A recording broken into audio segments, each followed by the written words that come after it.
কি করে তোকে তুলবো জোর নেই আমার। তো তোর জন্য যে আমাকে যে বিভিন্ন সমস্যায় পড়তে হয়, তোর কি এতে ভালো লাগে না খারাপ লাগে? আমার খারাপ লাগে। তা খারাপ লাগে তো আমার সমস্যায় ফেলুস কেন?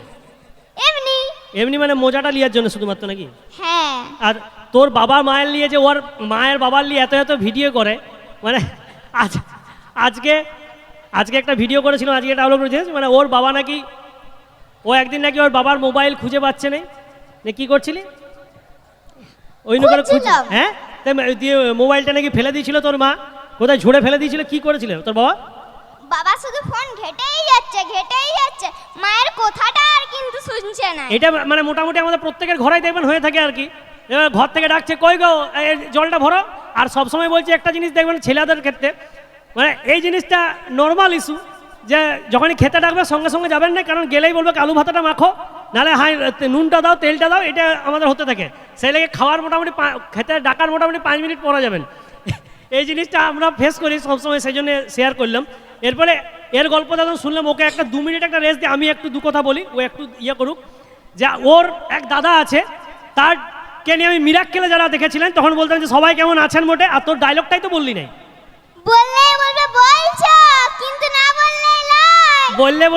কিন্তু না বললে লয় বলে। দাদার কথা বলবো, যে হচ্ছে বন্দিয়া, যাকে আমি ভিডিও মানে মিরাক্কেলে বলতাম, সে হচ্ছে মানে পাকা সন্তান বলে নেই, পাকা সন্তান। মানে লাল টমেটো, পাকা টমেটো দেখেছেন, তার থেকেও বিষাক্ত জিনিস। মানে স্কুলে গেলে এরকম জিনিস হতো, মানে ওকে ম্যাডাম বা স্যাররা প্রশ্ন জিজ্ঞাসা করতে ভয় পেত। মানে ধরুন কোনো ম্যাডাম জিজ্ঞাসা করছে, বাবু যে তোকে একটা প্রশ্ন জিজ্ঞাসা করবো, বলছে হ্যাঁ করুন, কোনো অসুবিধা নেই। বলছে ধর তোকে আমি দুটো হামি দিলাম, 3বার মোট কোটা দিলাম। বলছে ম্যাডাম সো ইজি, 12টা। বলছে ধর তোকে আমি দুটো আপেল দিলাম, 3বারে কোটা। বলছে ম্যাডাম ইজি তো, 6টা। বলছে এই তো ঠিক বলেছো, আগেরটা বল। তোকে আমি দুটো হামি দিলাম, 3বার মোট কোটা। বলছে ম্যাডাম 12টাই। বলছে আজব ছিল তো, পেয়ারার আপেলের বেলায় 6টা হচ্ছে, হামির বেলায় 12টা কেন? বলছে ম্যাডাম আপনি হামি দিবেন, আমি কি এমনি এমনি ছেড়ে দেবো? মানে এই ফ্যামিলি থেকে বিলং করে আমাদের সব ছেলেপুলেগুলা। এবারে ওর বাবাও তো সেম, মানে ধনুর বাবা যেমন, ওই বোঁদার যে বাবা সেম। ওর যে বাবা ছিল চোরকাদা, মানে কি ভয়ঙ্কর লোক। আমাদের বাড়ির কাছে হচ্ছে বিষ্ণুপুর থেকে বাসে করে আসছে। এবারে কি হয়েছে, পাশে এক ভদ্রলোক বসে আছে, আর ওই বোঁদার বাবা জানলা দিকে বসেছে, এখানে একজন ভদ্রলোক বসে আছে। সে ভদ্রলোক বাসের মধ্যে বিড়ি ধরিয়েছে, বিড়ি ধরিয়ে এবারে জানলা দিকে ছাই ফেলতে গেছে, এরকম করে একটু আগুন উড়ে আইছে। এবারে বোঁজার বাবার জামায় লেগেছে, জামাটা ফুটা হয়ে গেছে, ছেঁদা হয়ে গেছে। বলছে দাদা কিছু হয় নাই তো? বলছে না না ঠিক আছে, অসুবিধা না, একটু ছেঁদা হয়ে গেছে। ঠিক আছে, কিছুক্ষণ বাস গেছে, তারপরে আবার ছাই ফেলতে গেছে, আগুন উড়ে চলে আসছে, লুঙ্গিতে পড়েছে, লুঙ্গি ছেঁদা হয়ে গেছে। বলছে দাদা কিছু হয় না? বলছে না না, লুঙ্গিটা একটু ছেঁদা হয়েছে, তেমন কিছু হয় না। কিছুক্ষণ গেছে, আবার ছাই ফেলতে গেছে, আগুন উড়ে এসে চুলে লেগেছে, ওর গাটা জ্বলে গেছে, চুল পুরার গন্ধ বড় বাজে। বলছে কিছু হয় না? বলছে না না, হালকা চুলটা পুড়েছে, তেমন কিছু হয় না। একটুক্ষণ যাওয়ার পরে ভদ্রলোক জিজ্ঞাসা করছে ওর বাবাকে, বলছে দাদা আপনি কোন গ্রামে নামবেন? বলছে কেন, আমার লুঙ্গি পরি জামা পরি শান্তি হয় না, এবার গ্রামটা পুরাবি নাকি তুই? এইরকম হচ্ছে ফ্যামিলি ওদের। এবারে ওই বোঁদা হওয়ার সময় ওর বাবার একটা ছোট্ট ঘটনা বলি, তারপরে ধনুর প্রসঙ্গে আসবো। কি হয়েছিল, ওই বোঁদা হওয়ার আগে না প্রচুর মানে সাধনা করতে হয়েছিল। ও হওয়ার আগে অনেক জায়গায় অনেক ডাক্তার দেখিয়েছিল, কিন্তু কোনো কাজ হয় না। একদিন বোঁদার বাবা হেঁটে হেঁটে যাচ্ছে, রাস্তা দিয়ে দেখছে একজন সাধু বাবা দুটা রঙের শিশি নিয়ে বসে আছে, শরবত আছে, একটা কালো রঙের শরবত, একটা বেগুনি রঙের শরবত দিয়ে গিয়ে বলছে বাবা আমার বইয়ের ছা হয় না, কিছু ব্যবস্থা করা যাবে? বলছে 2 মিনিটে ব্যবস্থা করে দেবো। বলছে কি করে গো, আমি 2 বছরে কোনো ব্যবস্থা করতে পারলাম না। যে বলছে হয়ে যাবে, এই শরবতগুলো নিয়ে যা খাওয়াবি, ছেলে হবে নিঘাত। বলছে কি দাম আছে? বলছে কালোটার দাম 10 টাকা, আর বেগুনিটার দাম হচ্ছে 15 টাকা। বোঁজার বাবা পকেটে হাত দিয়ে দেখছে 10 টাকা আছে, 5 টাকা তো নাই। বলছে তাহলে কালোটাই দেন, 15 টাকা নাই। ঘর নিয়ে বউকে খাইছে, 1 বছর ঘুরেছে, ছেলে হয়ে গেছে। ছা তো কালো কুচকুচা হয়েছে, কালো রঙের শরবত খেয়ে নিয়েছে, ছেলে হয়েছে, ছেলে বড় হয়ে যাচ্ছে। মা বাবা তো সালা ফর্সা, আমি কালো কেনে? যে জিজ্ঞাসা করছে হ্যাঁ বাবা তুমি এত ফর্সা, মা এত ফর্সা, আমি কালো হলাম কি করে? বলছে বেটা তোর ভাগ্য ভালো, সেই দিনে পকেটে আর 5 টাকা থাকে না, নাহলে তুই বেগুনি রঙের হয়ে যেতিস। এই হচ্ছে ফ্যামিলি। এবারে ইয়ার জন্য কত অপদস্থ হতে হয়, সেটা একটা ছোট্ট জিনিস বলছি। এখনকার দিনে প্রত্যেকের ফোন সবাইকার সঙ্গে সব সময় থাকে, মানে আমাদের বুড়ো আঙুলটার কোনো রেস্ট নাই, সব সময় এই হচ্ছে আর এই আর বাঁ হাতে ফোন থাকলে এই, সারাদিন চলে। এবার ফোন ছাড়া মানুষ কি চান করতে যায়, এই সময় খালি ফোনটা থাকে না।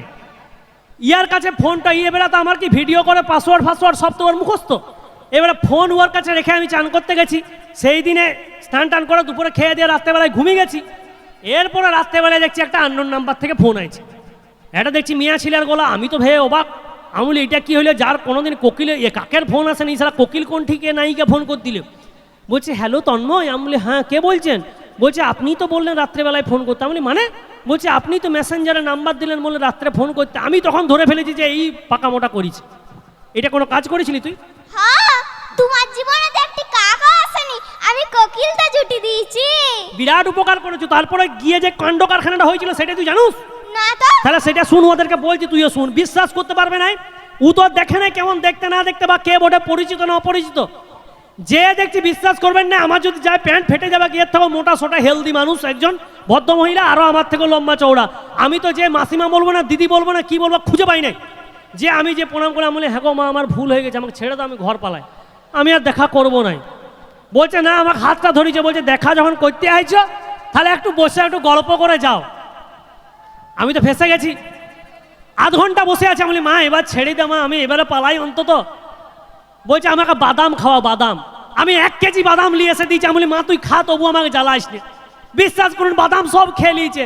তা বলে হ্যাঁ মা তুই বাদাম খেলি, এবারে ছেড়ে দে অন্তত, এবারে ঘর যায়। বলছে আমি কলা পাকা খাবো। বিশ্বাস করুন 1 কাঁদি কলা নিয়েছি, পারলে ছাল সমেত খেয়ে নিবে।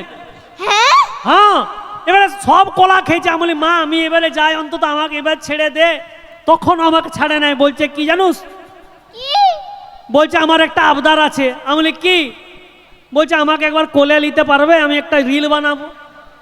তোমরা ভাবো এই ফিগার নিয়ে ওই কি করে লুবো, কি করে রিল বানাবে, কোথায় ধরবে ফোনটা আর আমাকে কোথায় দেখাবে।